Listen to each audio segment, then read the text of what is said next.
तो चलिए बिना किसी देरी के शुरू करते हैं आज का ये एक्सप्लेनर। इतिहास के पन्नों को पलटें तो हमें कई महान सम्राटों के नाम मिलते हैं, लेकिन अशोक की कहानी वो बिल्कुल अलग है।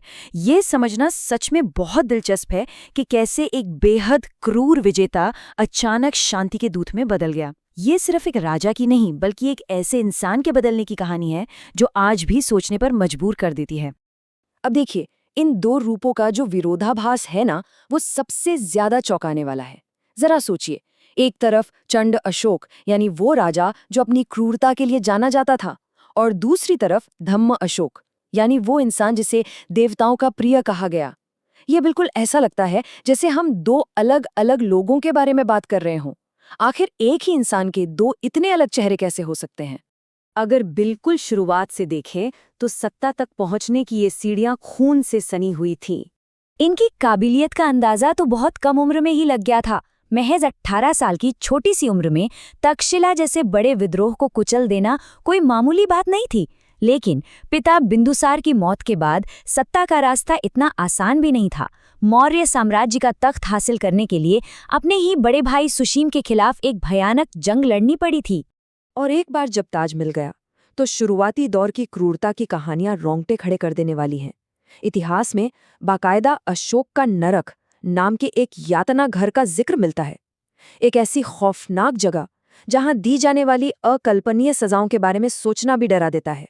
लेकिन यहीं से कहानी में वो सबसे बड़ा और खौफनाक मोड़ आता है, जिसने हमेशा के लिए सब कुछ बदल कर रख दिया, कलिंग की जंग। इस तबाही का पैमाना सच में दिल दहला देने वाला है। ये कोई आम युद्ध नहीं था। आंकड़े बताते हैं कि करीब 1 लाख लोग बेमौत मारे गए और 1.5 लाख से ज्यादा लोगों को बंदी बनाकर अपनी ही जमीन से, अपने ही घरों से बेदखल कर दिया गया। और मौत का ये तांडव सिर्फ युद्ध के मैदान तक सीमित नहीं रहा। जंग के बाद जो भयंकर भुखमरी और महामारियां फैली, उन्होंने न जाने कितने ही और हजारों लोगों को निगल लिया।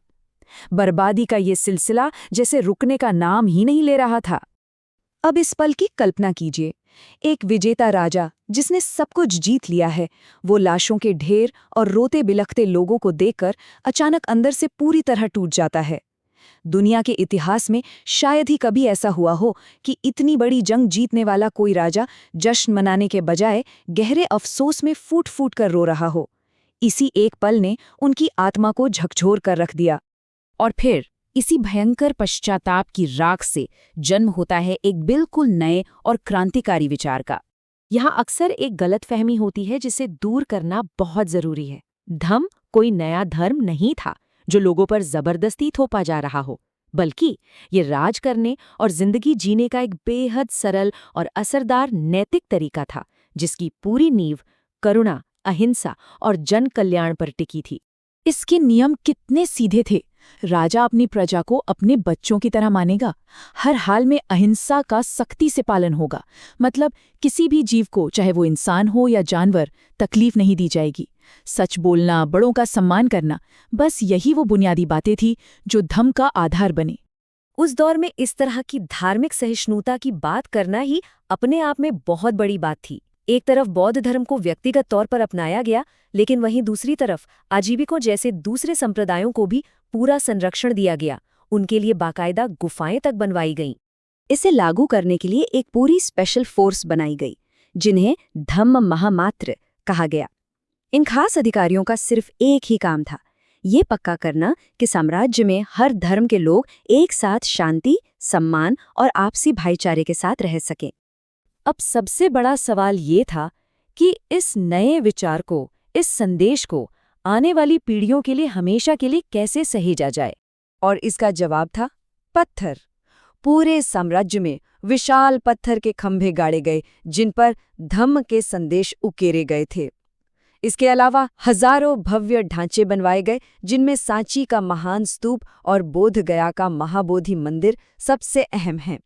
ये वास्तुकला के अजूबे इतने भव्य और जादुई थे कि बाहर से आने वाले विदेशी यात्री इन्हें देखकर सच में ये मानते थे कि इन्हें इंसानों ने नहीं, बल्कि खुद देवताओं ने बनाया है।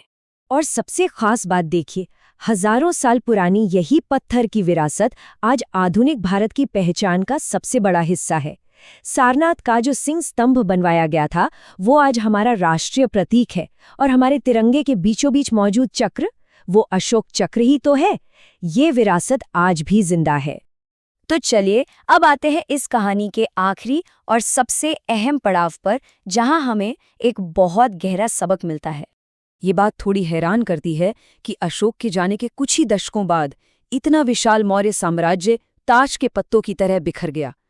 कई बार लगता है कि शायद अहिंसा की नीति ने सेना को कमजोर कर दिया, लेकिन असलियत में पतन की वजह नाकाबिल उत्तराधिकारी और बाहरी हमले थे। भले ही वो साम्राज्य गिर गया हो, लेकिन अशोक का वैचारिक साम्राज्य समय के साथ और भी मजबूत होता चला गया। मशहूर इतिहासकार H.G. वेल्स के शब्द इस बात को बिल्कुल सटीकता से बयां करते हैं। उन्होंने लिखा है कि इतिहास के पन्नों में दर्ज हजारों राजाओं की भीड़ में अशोक का नाम एक अकेले चमकते सितारे की तरह है। ऐसा इसलिए क्योंकि उन्होंने तब शांति का रास्ता चुना, जब वो अपनी ताकत के सबसे ऊंचे शिखर पर थे।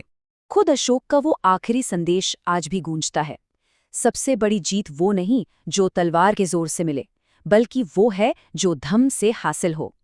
इसका सीधा सा मतलब है कि असली जीत किसी खूनी मैदान में नहीं, बल्कि सही रास्ते पे चलकर इंसानों के दिलों को जीतने में है।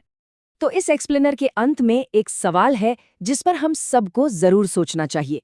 आज की इस आधुनिक दुनिया में भी सबसे बड़ी ताकत का असली पैमाना आखिर क्या है? हथियारों से जमीनों पर कब्जा करना, या फिर करुणा और प्यार से लोगों के दिलों पर राज करना? ये एक ऐसा सवाल है जो हमेशा हमारे साथ रहेगा।